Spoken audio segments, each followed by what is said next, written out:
If you knew you had to say goodbye to a friend, how would you do it?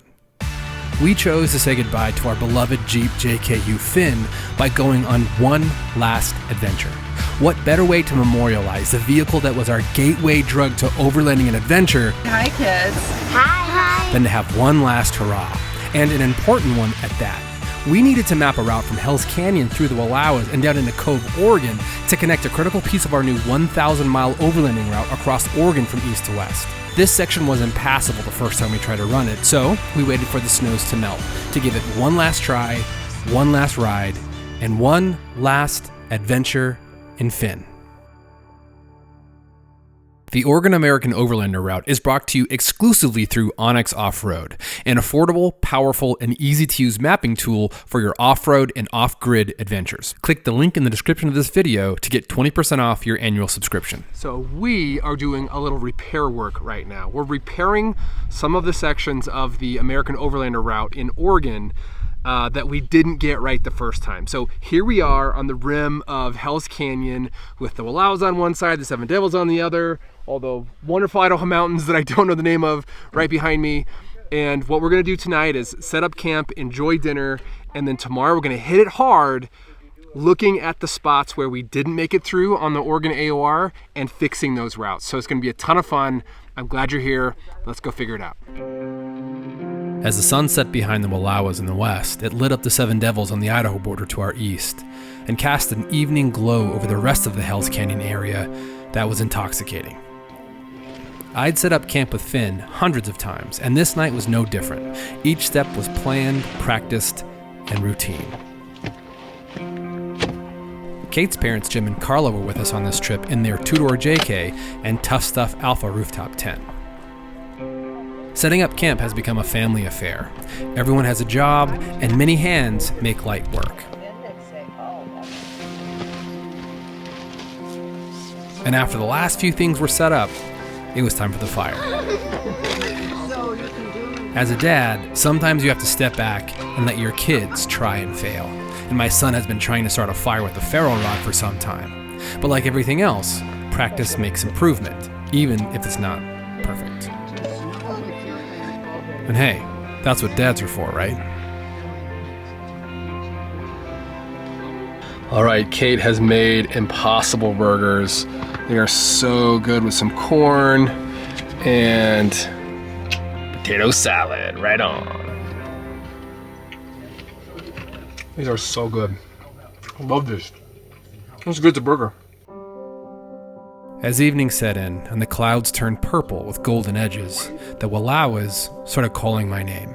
We'd be heading there tomorrow, and I was full of anticipation on whether or not we'd be able to map a route through them. Our last attempt was foiled by downed trees, snowbanks, and mud. And this time around, I was really hoping for some good luck, something that comes and goes on these types of trips. However, sitting by the fire with my wife, kids, and their grandparents, 3 generations sitting together on a mountainside in Hell's Canyon, reminded me that no matter what tomorrow might bring, it's moments like these that matter the most. What's up? The steaks fell off of the bathroom tent. Oh, okay, that's a dad job. So tonight's been really fun because Jim and Carla are with us, and there's something about having your kids and their grandparents sitting around a campfire out on a mountaintop in the middle of nowhere. That's pretty cool. It's pretty cool. Something like generational and just kind of profound about it. So that's been a lot of fun tonight to hang out with them. But we're about to say goodbye to the sunset and say goodnight to each other. So, good night.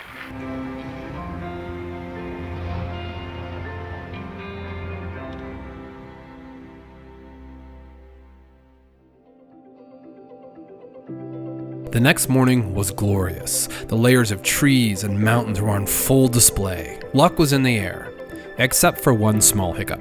So I think I've been victim of a chipmunk overnight, chewing through my sandal. It's really rude, but I guess that's what happens when you leave your shoes out. Critters might get them and chew them up. Now I gotta go fix my shoe situation here. That's not good.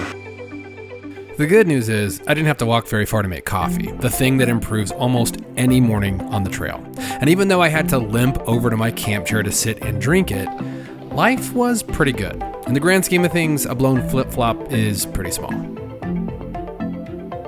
Before long, it was time to hit the trail and make our way toward the Wallowas. Okay, we are just folding up our favorite piece of overlanding equipment here, this Outback Adventures tailgate table. We have used this thing so much. I love it. And we are getting ready to leave camp and head for Joseph, Enterprise, Oregon, and then we're gonna hit dirt and try to follow the trail that we were on earlier this summer and make sure that it goes all the way through. And I can't wait, because there's stuff up there that we didn't have time to really enjoy because we were on such a rush. We were like late in the day and it was snowing and it was like just not ideal conditions for exploring. And so today we get to take our time, we get to show it to Jim and Carla for the first time, which will be really fun, and make sure that route goes through so when we publish it, we've driven it and we know it's okay. So let's get started. One of my favorite sections of trail is the drive along Hell's Canyon Rim. It's 13 miles of easy to drive dirt roads that runs along what feels like a very wild side of the canyon. The canyon itself stretches 10 miles from rim to rim, and its deepest point along Idaho's Seven Devils Mountains is just a hair under 8,000 feet, which makes it deeper than the Grand Canyon. What makes it feel so wild is the sheer vast expanse of the area. Over 1 million acres is either protected wilderness or designated recreation areas, and while it's not untouched, it's still blissfully underappreciated. The canyon was formed by underwater volcanoes 150 million years ago, and named Hells based on Native American lore and the treacherous Snake River that caused problems for steamboats trying to transport copper from the Idaho side. Evidence of inhabitants goes back 17,000 years with petroglyphs, old ranches, and existing small towns carrying that history forward. This area is definitely worth a few full days of exploration, but we were on a mission to map a different part of Oregon, plus I needed new flip-flops. We're gonna stop and take a quick picture. No problem. Those Seven Devils are hard to miss.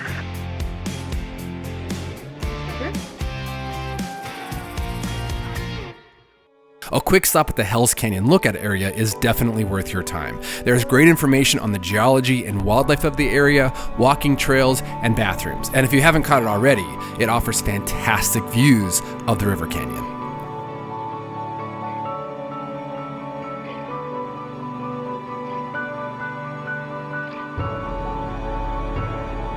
Before long, we were on the outskirts of one of my favorite Oregon towns, Joseph, named after Chief Joseph of the Nez Perce tribe. So we're just on the outskirts of Joseph, Oregon, which we came through on the Oregon AOR route as well. I need to get new shoes because a mouse ate through my flip-flop last night, and I have one flip-flop that kind of works and one that's completely blown, busted. And so it's been really hard for me to walk around because I haven't brought any extra shoes. So Kate, you said there's a place I can get new flip-flops? I think so. So one of the things I love about Joseph is it's like this little town, but it's really cute, and it's got little shops, just a few, like we're talking 3 or 4, but I seem to remember one of them. I think it's kind of like an adventure store. It's got things for fly fishermen and, you know, maybe hikers and things like that. So I'm hopeful they'll have some flip-flops. The town of Joseph is a total gem. It's a natural resupply stop on this route, and for us, a flip-flop replacement stop. But this pristine rural Oregon town has a lot to offer folks who want to stay a while. And for us, that meant lunch. With views of the Wallowas and tasty bites to eat, everyone in our group was happy we stopped before getting back on the trail. So Kate, this might be your last time driving Finn on an adventure. How do you feel? I feel bittersweet, I guess, because I feel like it is time, like our family's growing and we need some different types of rigs. But this is how we started, this is how we learned. We are like so muscle memory in Finn, like everything fits just right, and we're gonna have to get new muscle memory, so it's bittersweet. this part of the route skirts the Eagle Cap Wilderness area to the south. What you get is an Oregon forest that boxes you in with lush green undergrowth and tall pine and fir trees. But just on the other side of those trees is one of Oregon's most pristine and beautiful wilderness areas. We've driven this part of the route previously, and the roads are very easy and suitable for most types of vehicles. As it climbs higher, it also gets closer to a ridge that runs along a large river valley below. There's a saying that goes, you can't see the forest through the trees, and I think the person who came up with that may have traveled through this part of Oregon. But when you get a glimpse of what's out there, it's jaw-dropping.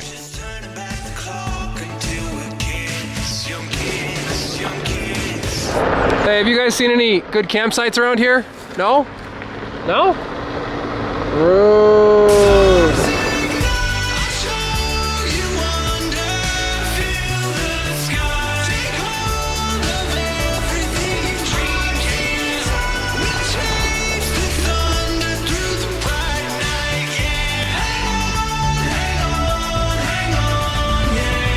Go walk this. We do have it marked on our Gaia as a possible campsite.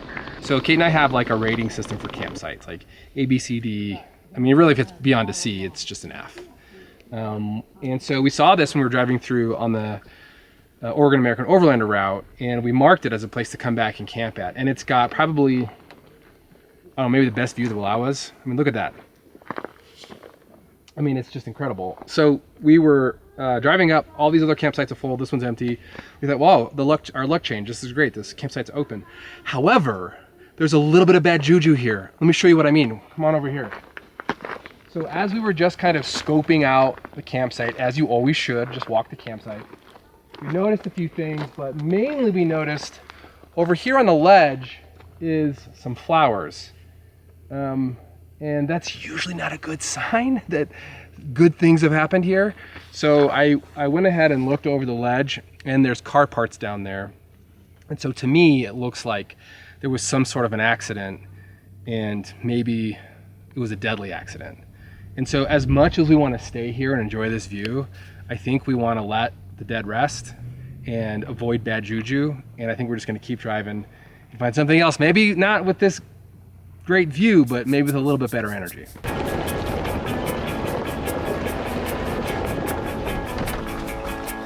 This is really the part of the trail that we want to prove goes through, but the truth is we don't know for sure. So here we go. In here, it's going to get real tight. There's some off-camber stuff, but it's all very, very doable. But it's going to be slow going for the next little bit. Well, the cool thing about this drive is that we're seeing stuff that not a lot of people drive up to see. So, you know, at least there's that. It's kind of cool to be out here. It feels like almost like we shouldn't be here.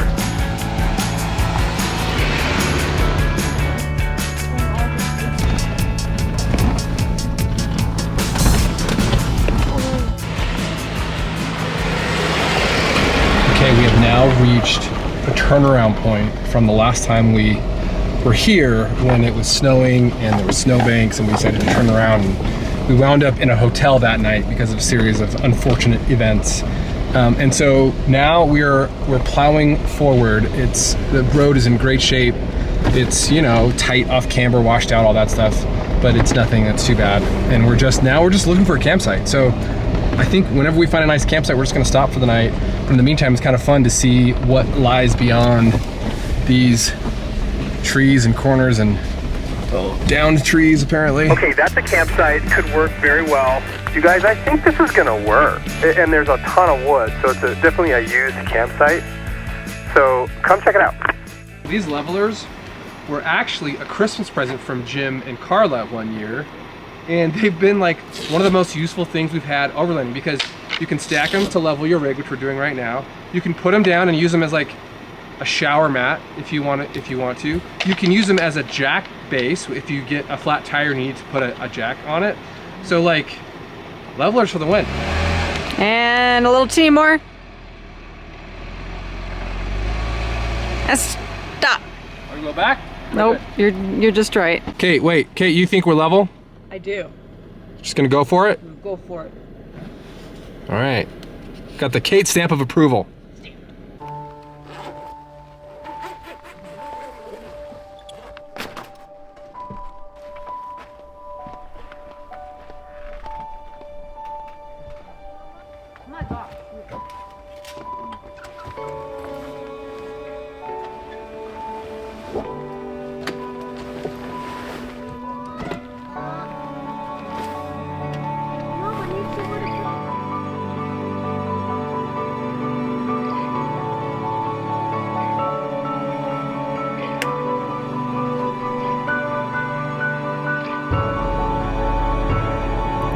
This campsite is literally as close as you can get to the Eagle Cap Wilderness Area legally.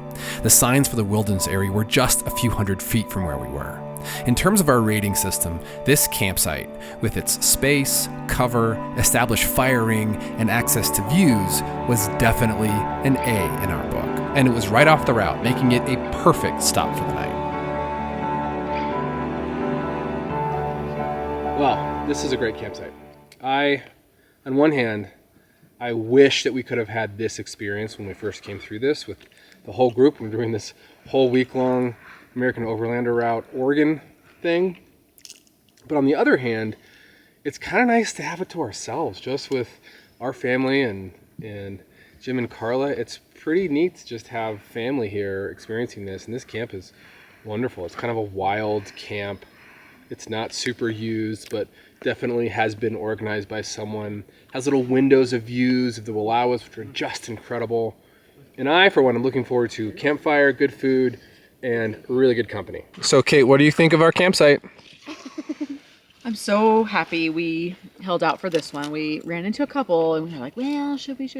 We did the whole thing, but we were like, let's press on. Let's not double back. Let's keep going. And this is right. It's like when you get out, there's either good juju or bad juju, and this one totally has good juju. And I think it's just going to be great for our family tonight. And it's been really exciting to tread new tracks on this trail and see what it's like. I got to drive a lot of it. It was a little more technical, which was super fun. And it's just been a really great day. So far, luck had been on our side, and we just let ourselves enjoy the moment of being together and celebrated getting farther than we were able to get on our first attempt. Kate made tacos, we had a nice fire, and we bundled up as the sun went down. Tomorrow would bring the most critical section of this route because it either would or wouldn't connect down the mountain to Cove, Oregon.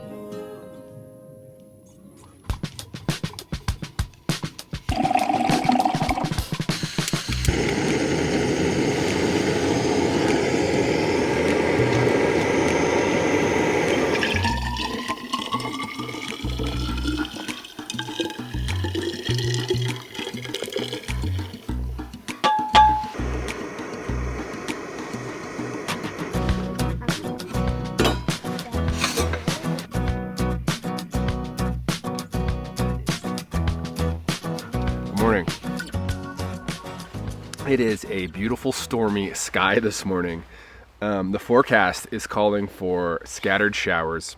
Total accumulation, we're looking at maybe 1/10 of an inch or something like that. So not a lot of rain, but we will probably see some rain today as we continue on this trek. And the trek today, we're going to finish this section of the route that we didn't get to finish. So we're almost at the connecting point where we come down the mountain where we are now, kind of by Fanny Mountain, I think is what it's called. We're going to come down that and connect into Cove, Oregon, and then that'll kind of complete this section of the route. And it's a lot of fun. It's a lot of different kinds of driving. There's like paved roads that we drove on. There's fast, kind of kept, maintained Forest Service roads. There's kind of slower washout roads, even a little bit of technical roads, tight squeezes in some places. And so that's why I think it makes for a really great overlanding route, because you get a lot of variety. You get views the whole time. And so I'm really excited to complete this section. Bonus round today is we're going to hopefully complete an alternative section for this part of the route, which takes you from basically the Hell's Canyon area up near Duck Lake, Twin Lakes, Fish Lake, and then down the side of the mountain there into Halfway, Oregon. So we're going to try to kind of do that one backwards as we wind our way back towards Hell's Canyon. And I don't know if we're going to get it all done today. I don't know if the storms are going to slow us down, but it's going to be fun trying. So here's to finishing this section of the route. I cannot wait to share it with you all, and let's go have a good day.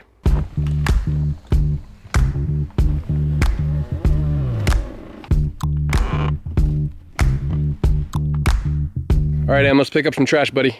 Got it. Yeah. Ew, gummy worm. You can just throw those in one of the pockets of the trasharoo. Anyways, I already cleaned up a whole lot more over here. Put it in. Side. Yeah. These.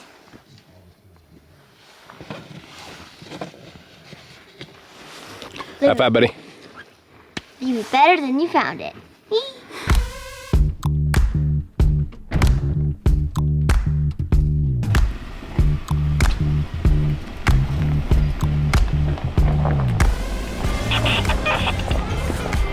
We were now heading toward a winding road that descended the side of the valley and hopefully connected us to roads that would complete this section of the route. But as I was running around the woods, Kate reminded me of something really important. So we're making our way down here and it's just beautiful. And of course I'm hopping out and getting, shots of the rigs driving and enjoying the view and all that. And we hear on the radio some hunters talking to each other. And they say something like, "There's nobody out here but squirrels." And Kate was like, "Dude, you're running around in a black jacket with a black hat on in the woods hiding behind trees. You should probably put like a bright color on." So I'm gonna take this black coat off and just wear my bright blue kind of plaid shirt so I'm not accidentally mistaken for something that could be shot with a bow, because today is the second day of bow season. The road leading us down into the valley below was wet and rocky in parts, but mostly in great shape, and it offered great views all the way down. Oh, it's pretty windy and rocky and bumpy, but it's beautiful. Boy, it sure is. This last section of trail is only about 12 miles, and it was great to tackle in the morning, not just because the air was fresh and the views were great, but also because it would give us enough time to handle any trouble that might pop up. As it turned out though, this was a trouble-free morning, and it felt great to have just a little bit of luck on our side as we headed in to Cove, Oregon. Okay, we made it to Cove, Oregon, which means that we have now completed this section of the AOR, and it was an awesome drive, beautiful drive, so thickly forested up there, which is so strange because we are in Eastern Oregon. There's just these pockets of these mountains that have so much moisture in them that have incredible forests and great views, and so cool. I'm so happy that we got this completed. Now, we're going to make our way towards halfway Oregon and see if we can connect another section of this route. But I don't know how far we're going to get today. I don't know how far we want to go today. We're going to try to take it easy. Plus we've got some weather kind of swirling around us. So we're just going to take our time and have a nice day. We hit dirt again very quickly right outside of Cove, and before we knew it, we were back on forest roads and public land. The purpose of connecting this route back to halfway Oregon is to give folks two great options to choose from after they hit Hell's Canyon. The biggest difference about this section of the trail is that it stays on dirt for more miles, and it follows the beautiful Eagle Creek most of the way.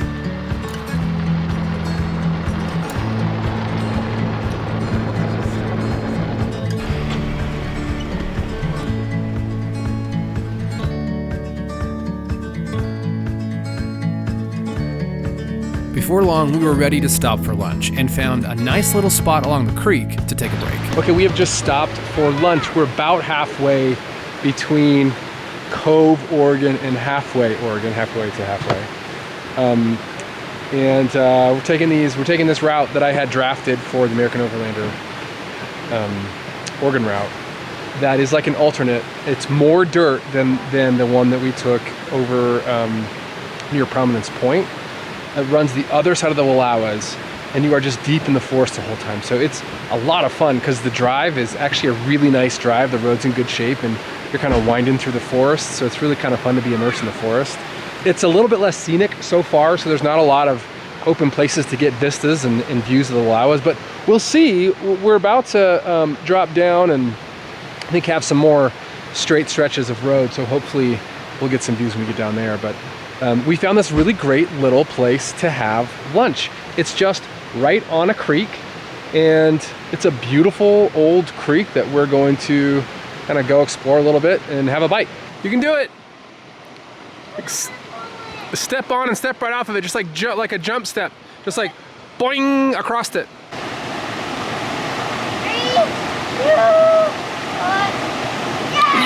2, 1. Yeah, buddy. Way to go, man. Hey, come here, give me a high five. Finally get clean my feet off. Nice job, man. You did it. Yoo-hoo! Okay, we're halfway to halfway. Let's get all the way to halfway. Along the drive, Kate and I were debating which route option we liked best. What is it that you like better about this route? I think that's it. It's all on dirt. Just, yeah, I think that middle section through Joseph, while beautiful, because it really is gorgeous. It's just a little less like the point of the trip. Although I do think that drive is more scenic. It is. I agree. So I guess it just depends on what you're looking for in a route. That's why it's cool that there's two options. It's like, hey, Yeah. you want to be a purist and stay on dirt, go this way. If you want more views but a little bit of pavement, you can go this other way. I agree. That's Options. That's all I ask of you. Just agree with everything I do. Right before we got to halfway, the trail opened up and gave us some views of the Wallowas. As good as they were, I can only imagine what these look like on a clear day. The Eagle Cap Wilderness butts right up against Halfway, Oregon, which is also flanked by national forests on the other sides, making it a very picturesque resupply spot. And the drive down the mountainside leading into the valley offers up incredible views framed by intermittent trees dotting the hillsides. We could feel the route coming together. Our good luck had continued, and I was excited to be putting this route literally on the map.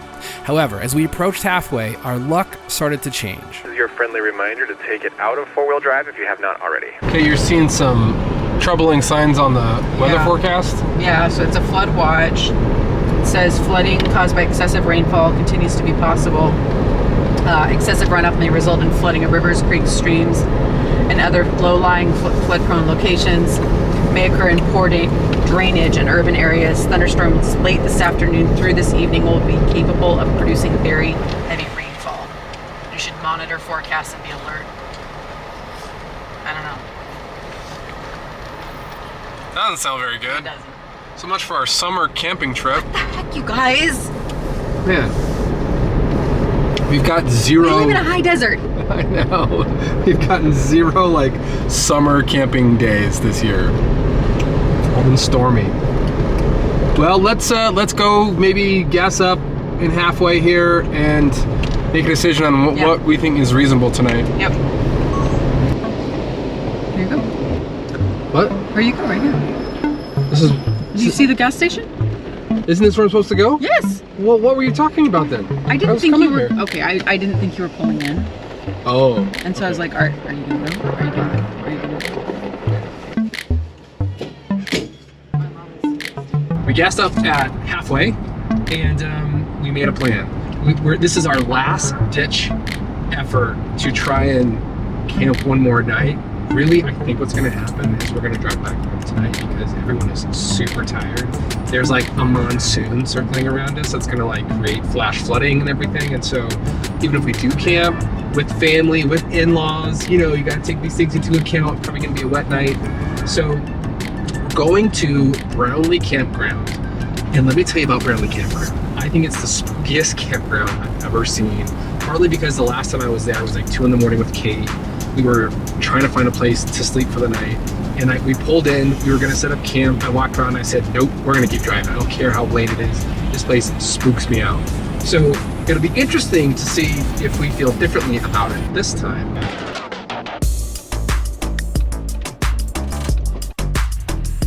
So we're here at Brownlee Campground, and I'm not doing it. We're not gonna go camp at this campground. We may be clear of the weather now, but number one, it's a campground. Number two, I can hear side-by-sides driving around right now, so I know it's gonna be a crowded camp.